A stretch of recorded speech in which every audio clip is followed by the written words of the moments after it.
అన్న అప్పటి వరకు మద్దు పాత్రలకే పరిమితమైన మావోయిస్ట్ పార్టీ అన్న ఒక్కసారి క్లైమర్ మ్యాన్ పెట్టడం వెనక వ్యూహం ఎవరిది?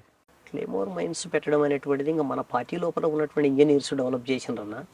ముఖ్యంగా మీకు తెలియంది ఏముంది, ఆనాడు మన పార్టీ అభివృద్ధిలో భాగంగా, ముఖ్యంగా వెపన్స్ అభివృద్ధిలో భాగంగా డైరెక్షనల్ మైన్స్, ఈ క్లేమోర్ మైన్స్ ఏవైతే ఉన్నాయో దీన్ని కూడా ఒకటి ముందుకు తీసుకొచ్చిండ్రు. ముఖ్యంగా మన ఇంజనీరింగ్ టీం అంటే ఈరోజు మనకు మన టెక్నీషియన్ మన మదన్న వీళ్ళందరూ కూడా కీలకమైన పాత్ర పోషించిన వాళ్ళే. ఇది ఇటువంటి వాటి డెవలప్మెంట్ అభివృద్ధిలో. అవును. ఇంప్లిమెంటేషన్ అనేటువంటిది అంతర్గతంగా పార్టీకి సంబంధించిన ఆర్గనైజేషన్లో రహస్యమైనటువంటి టీం ఉండేది. ఆ రహస్యమైన టీము అనేటువంటిది ఇంప్లిమెంటేషన్ చేసేది. 6 నెలలు రెక్కి వేసిన తర్వాత కూడా ఎందుకు ఫెయిల్ అయిందండి? వాస్తవంగా అది ఫెయిల్యూర్ కాదు, అది విజయమే. ఎందుకు విజయం అంటున్నానంటే 6 నెలల రెక్కి 100% సక్సెస్ అయింది. పేల్చిన వ్యక్తి ఫెయిల్ కాలేదు. ఏదైతే డైరెక్షనల్ మైన్స్ అని చెప్పేసి అని దానికి అంటే ఎంత కెపాసిటీ వేస్తే ఎంత ఏ రకమైనటువంటి పద్ధతుల్లో డైరెక్షన్లో వెళ్తుంది, అది ఎంత తీవ్రంగా ప్రభావితం చేస్తుంది అని చెప్పేసి అనేటువంటి అనాలిసిస్ కూడా 100% కరెక్ట్. కానీ ఫెయిల్యూర్ ఎక్కడ ఉంది అంటే మనం అనుకున్న టైంకు ఆయన ప్రోగ్రామ్ ఫిక్స్ అవ్వలే. సో కొంత టైం గడిచిపోయింది. మధ్యన ఏమైందంటే ప్రకృతి నుంచి విపరీతంగా వర్షం పడింది. ఈ వర్షం పడడం వల్ల ప్లస్ మైనస్ మనము సీరియల్ కనెక్షన్స్, సింగిల్ కనెక్షన్స్ విడివిడిగా ఇస్తాం. దీంట్లో డిఫాల్ట్ అయింది. డిఫాల్ట్ అవ్వడం వల్ల పేలినటువంటి క్లేమోర్స్ కేవలం 8 మాత్రమే పేలినాయి. మనం ఎన్ని బిగించినాం? దగ్గర 22 దగ్గర బిగించినాం. నిజంగా 22 కానీ బ్లాస్ట్ అయితే కాన్వాయ్ ఏమీ మిగలదు, అస్సలు మిగలదు. చంద్రబాబు ఏదో చెప్తున్నాడు, నేను బుల్లెట్ దేవుడు రక్షించినాడు అన్నని. దేవుడు రక్షించటం కాదు, ప్రకృతి రక్షించింది. ప్రకృతి దేవుడే కదా. అదే మీరు ఎంతలే చెప్తారు అంటే ఆయన అర్థంలో వెంకటేశ్వర స్వామి దేవుడు అని చెప్పి అనుకుంటున్నాడు. కానీ నిజమేంటంటే వర్షం పడ్డది. ఆ వర్షం పడడం వల్ల ఆ క్లైమోర్స్ కొన్ని ఫెయిల్ అయినాయి. అంటే అదొక రీజన్ అవ్వచ్చు. కానీ పోలీసు వైపు నుంచి ఏం చెప్తున్నారంటే కార్లు ఆ రోజు కాన్వాయ్ జిగ్జాగ్ ఒకదాని ఒకటి ముందు రావడం అన్నది వల్ల చంద్రబాబు కారు కొంచెం ముందుకు వెళ్ళింది, తర్వాత కారు బ్లాస్ట్ అయిందని అంటారు. 100% మన రెక్కి మనకు సంబంధించినటువంటి ఇన్ఫర్మేషను పక్కా పక్కన ఉన్నది. దాంట్లో ఎక్కడా ఫెయిలర్ లేదు. చంద్రబాబు నాయుడు గారు ఎన్ని జిమ్మికులు చేసి, వాళ్ళు ఎన్ని జిగ్జాగులు చేసినా, వాళ్ళు ఎన్ని ప్లాన్లు చేసినా అదే కాన్వాయిలో మన వాళ్ళు ఉన్నారు. అదే కాన్వాయిలో మన వాళ్ళు ఉన్నారు. టీడీపీ జెండాలు పట్టుకొని మన కార్యకర్తలు ఉన్నారు. Very clear. కాబట్టి దాంట్లో తేడా లేదు. అక్కడ వచ్చినటువంటి సమస్య కాలే అది. సాంకేతికమైనటువంటి సమస్య ఏదైతే ఉందో ఇది రావడం వల్లనే అది. ఆ రోజు మీరు ఎక్కడున్నారు? ఆ రోజు నేను బయట ఉన్నాను. ఆ టీంలో లేరు? ఆ టీంలో, ఆపరేషన్ టీంలో లేను, బయట ఉన్నాను. ఆపరేషన్ అయిన తర్వాత రిట్రీట్ ఎక్కడ అయ్యారంటే అప్పుడు? ఆపరేషన్ అయిన తర్వాత రిట్రీట్ అనేటువంటిది మొత్తం ఫారెస్ట్ నుంచి బయటకు వచ్చేసి ఇంకా అప్పటికే మా వాళ్ళంతా అంత భక్తుల్లాగా గుడి కొట్టించేసుకొని ఇదంతా ఉన్నారు కదా, ఫ్రీగానే వచ్చేసిండ్రు. ఇట్లా రిట్రీట్ అయ్యి రిటర్న్ అయ్యి వచ్చేసి ఒక్కొక్కరం ఒక్కొక్క చోట కలుసుకొని ఇటు బిల్లగొంది పైన ఫారెస్ట్ ఉంటుంది, ఆ ఫారెస్ట్ ఏరియాకు వెళ్ళిపోవడం అనేది జరిగింది. ఆ సంఘటనలో ఎంతమంది 8 మంది పాల్గొన్నా కేవలం తక్కిడిపల్లి వాసుదేవరావు గారు పాటు మన టిక్సన్ మన మీ పేరు సాగర్ పేరు ఎందుకు వచ్చింది అన్న టీం కమాండర్ ఆయన. టీం కమాండరు గారు కమాండర్గా పార్టీ నిర్దేశించిన దాని ప్రకారం మా టీం కమాండరు, మా యాక్షన్ టీం కమాండర్ ఆయనే. సో అది పోలీసులకు కూడా ఆ స్థాయిలో తెలుసు. ఇంకా ఉన్న టీములో నేను సెకండ్ పర్సన్గా ఉన్నా. కాబట్టి సాగరు అంటే నల్లమల ప్రాంతంలో ఆల్రెడీ ఒక చరిత్ర ఉంది కాబట్టి అనేక యాక్షన్స్లో పార్టిసిపేట్ చేసినటువంటి అది పోలీసుల లెక్క ప్రకారం ఉంది కాబట్టి వాళ్ళు అట్లా క్రియేట్ చేస్తూ వచ్చిండ్రు. తర్వాత మీకు బాగా గుర్తుండిపోయిన సంఘటన చెప్పండి అలిపిరి తర్వాత. అంటే అది విజయంగా భావించకుండా దీనివల్ల నష్టం జరిగింది, మీరు కూడా కొంచెం బాధపడే సంఘటనలు ఉంటాయి కదా? బాధపడే సంఘటనలు ఇంకా ఎన్కౌంటర్లో జరిగినప్పుడు ఎక్స్చేంజ్ ఆఫ్ ఫైరింగ్స్ జరిగినప్పుడు చాలామంది కామ్రేడ్స్ని పోగొట్టుకున్నాం. పార్టీ చివరి దశలో చాలా ఇబ్బంది పడ్డాం వాస్తవంగా. అంటే 2006 వచ్చేసరికల్లా పార్టీ ఆర్గనైజేషను చాలా కుదించబడ్డది. అప్పటికి నల్లమల ప్రాంతంలో ఉన్నటువంటి ముఖ్యమైన నాయకత్వాన్ని అంతా ఈ ప్రాంతాన్ని రక్షించుకోవడంలో భాగంగా, ఎందుకంటే విపరీతమైన దాడులు స్టార్ట్ అయినాయి. ఇక్కడ ఉన్నటువంటి టెరైను, ఇక్కడ ఉన్నటువంటి పరిస్థితులు అనుకూలించే పరిస్థితులుగా కనపడలేదు. అణువణువు జల్లెడబట్టేటువంటి పరిస్థితి ఇంకొక పక్కన స్టార్ట్ అయింది. ఈ నేపథ్యంలో పార్టీ తాత్కాలికంగా ఎత్తుగడల రీత్యా నాయకత్వ కమిటీలకు సంబంధించిన కామ్రేడ్స్ అందరినీ కూడా రక్షణ ప్రాంతాలకు పంపించాలని నిర్ణయం తీసుకుంది. అందులో భాగంగా పశ్చిమ కనుమల వైపు, ఇటు ఛత్తీస్గఢ్ ప్రాంతానికి, అంటే దండకారణ్య ప్రాంతానికి, అట్లా అందులో భాగంగా నిర్ణయాలు. అన్న మీరు వెళ్ళారు పార్టీలోకి, అన్న తర్వాత మీ చెల్లెలు అమ్మ కూడా లోపలికి వచ్చారు. వాళ్ళు వస్తానన్నప్పుడు వద్దని ఎందుకు అనలేదు మీరు? అన్న ఉద్యమంలో భాగంగా రమ్మనే చెప్తాం తప్ప వద్దని అన్నాం కదా. సరే వెళ్ళారు, వాళ్ళు కూడా వచ్చారు. వద్దని చెప్పాలి అనేటువంటి ఆలోచన ఎందుకో నా మనసుకి ఎప్పుడు అనిపించలేదు. అంటే అప్పటి పరిస్థితుల్లో వాళ్ళ సహకారం కూడా అవసరం అనుకున్నారా? అవసరం అనుకున్నా కుటుంబం అంతా పార్టీలో ఉండడం ఇంకా అది ఒక నిజంగా చరిత్రలో ఒక నిలిచిపోయే అంశమే కదా.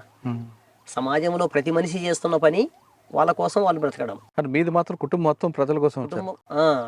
సమాజంలో ఒక కుటుంబంగా, ఒక వ్యక్తిగా స్టార్ట్ అయ్యి ఒక కుటుంబంగా మొత్తంగా ఒక కుటుంబం పార్టీ కోసం సర్వీస్ చేయడము, ప్రజల కోసం సర్వీస్ చేయడం అని చెప్పేసి అనేది చిన్న విషయం ఏం కాదు అన్న. మీరు పార్టీలకు వెళ్ళారు, ప్రజల కోసం పనిచేశారు, యాక్షన్లు ఇవన్నీ కూడా సహజం. కానీ మీ అమ్మగారు కూడా వచ్చారు. పార్టీలకు వెళ్ళిన తర్వాత అమ్మ ఎన్కౌంటర్ కానీ మీ సహచరుని ఎన్కౌంటర్, ఈ రెండు మీకు ఏ విధంగా గుర్తుండిపోతాయి? వాస్తవంగా సేదు సంఘటనలే, కానీ జీర్ణించుకోక తప్పదు. ఎందుకంటే ఉద్యమంలో అనేక మంది అమరులు ఉన్నారు. కేవలం మా అమ్మ, మా సహచరి వీళ్ళు మాత్రమే కాదు. బహుశా నాకు తెలిసి ఈ నల్లమల చుట్టూత 59 మంది కామ్రేడ్స్ నా కళ్ళ ఎదురుగా చనిపోయారు. ఈరోజు నేను బ్రతికుండి మీతో మాట్లాడుతున్నాను అంటే ఎంట్రుక వాసిలో తప్పించుకున్న సంఘటనలు కూడా చాలా ఉన్నాయి. ఎంట్రుక వాసిలో బుల్లెట్స్ పక్క నుంచి పోయిన సందర్భాలు ఉన్నాయి. అయితే ఈ 59 మంది కామ్రేడ్స్ అమరత్వం ఏదైతే ఉందో అది మమ్మల్ని హీరోలను చేసింది. కానీ రియల్గా హీరోలము మేం కాదు, వాళ్ళు. మీరు నిజాన్ని ఒప్పుకున్నారు? అవును. ఎందుకంటే వాళ్ళ వీరత్వం లేకపోతే మేము ఉండే వాళ్ళకి కాదు. రైట్.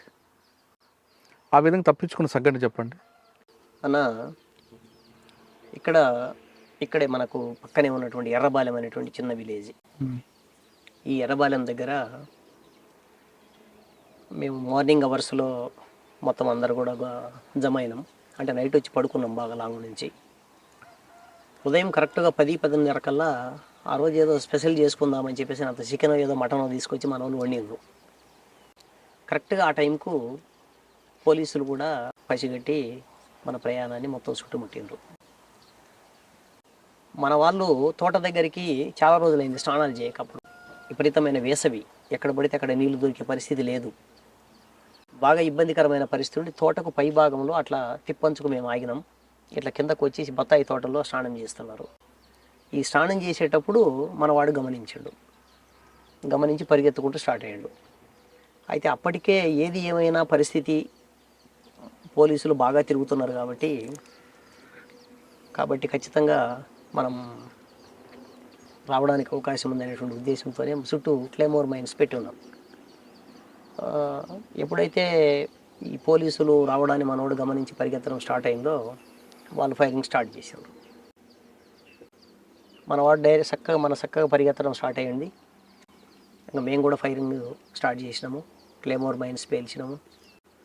అట్లా మనం ఒక రకంగా చెప్పాలంటే అక్కడి నుంచి మన ప్లేస్ ఖాళీ చేసి జస్ట్ కొద్దిగా దూరం పోయేసరికి ఇట్లా పైకి ఎక్కే క్రమంలో కింద నుంచి ప్యారలల్ కొట్టేసాడు. ఇక్కడే మా కిందనే రిక్రూట్ అయినటువంటి అమ్మాయి, పక్కన ఉన్నటువంటి గన్నెపల్లికి సంబంధించిన ముస్లిం అమ్మాయి రజియా అని. ఆ అమ్మాయి చనిపోయింది. అట్లా అది దగ్గర దగ్గర ఒక అరగంట ముక్కాలు గంట సేపు ఫైట్ వాళ్ళకు మనకు మధ్య. ఇది ఒక ముఖ్యమైన సంఘటన.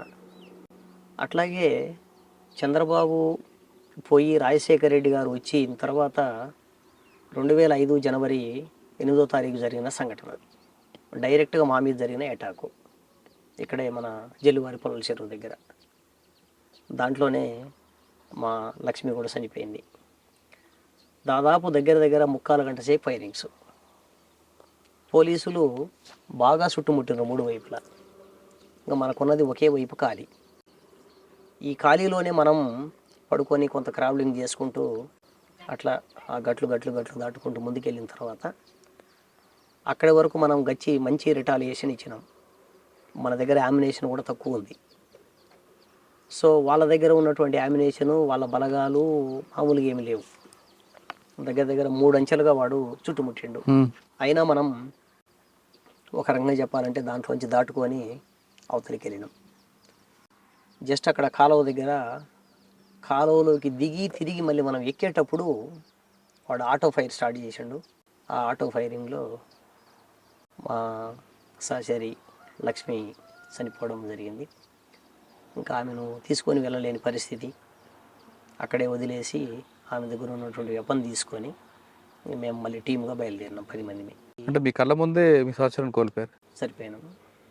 అంటే మీకు నల్లమలలో బాగా టఫ్ ఇచ్చిన పోలీస్ ఆఫీసర్ చాలామంది చేశారు, కానీ బాగా ఈ ఆఫీసర్ నుండి పార్టీకి నష్టం జరిగింది అని భావించే ఆఫీసర్ ఎవరున్నారా? సాధారణంగా నా లెక్కల ప్రకారం అయితే ఆయన ఈ మధ్య కాలంలో ఇచ్చిన ఇంటర్వ్యూలో భాగంగా నేను ఈరోజు చూసిన జిత్తులు ఉండాలి అనేది. ఎత్తులు ఉండాలి, జిత్తులు ఉండాలి అంటాడు.